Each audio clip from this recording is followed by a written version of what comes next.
We're looking for the volume of a solid, and we have some information about its cross sections. I know that the base is bounded by the graph of y equals 1 minus x squared, which is a parabola pointing down, vertex at 0, 1. Y equals 0 is the x-axis, so there's what I'm looking at for the base. And cross sections perpendicular to the y-axis that are semicircles. So go across here and shaped like a semicircle. Since my cross sections are perpendicular to the y-axis, I want to do everything in terms of y here. So I want to express the area of that semicircle in terms of y, and I want to have y limits of integration. I can tell what my limits of integration are by the nature of the function. It's y equals 1 minus x squared, so the top of my region is y equals 1, and I'm explicitly bounded by the x-axis y equals 0. So the bottom of my region is y equals 0, the top is y equals 1. Those are my limits of integration. I need to express the area of this semicircle, x as a function of y. So I'm going to need to know the equation of my curve, y equals 1 minus x squared, in terms of y. Let's see if I have y equals 1 minus x squared. I'm going to solve that for x. So I'll subtract 1.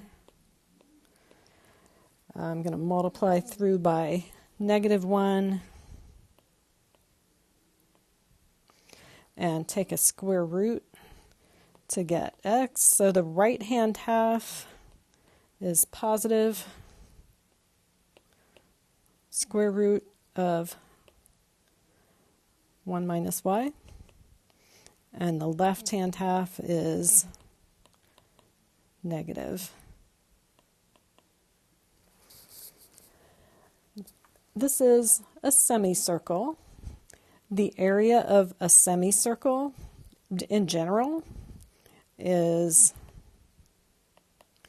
1/2 pi r squared. Pi r squared is the area of a circle, so half of that for a semicircle, which means I need to know the radius. Well, here's the radius, halfway across that semicircle.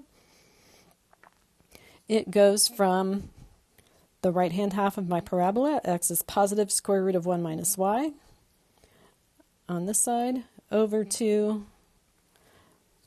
x equals 0, the y-axis. So my radius is root 1 minus y minus 0.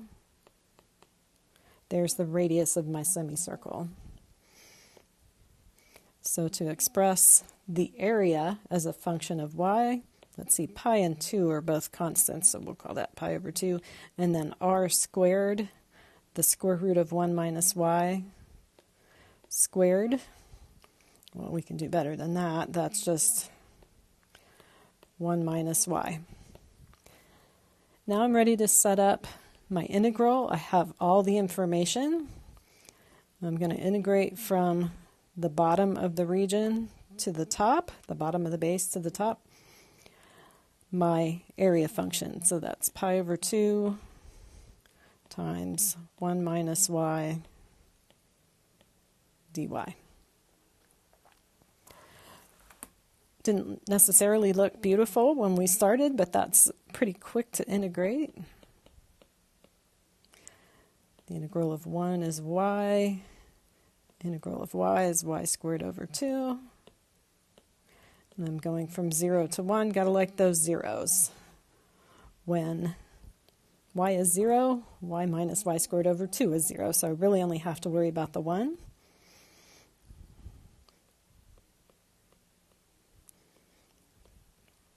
Minus 1/2, last I checked, was the other half. So this is pi over 2 times 1/2, grand total of pi over 4.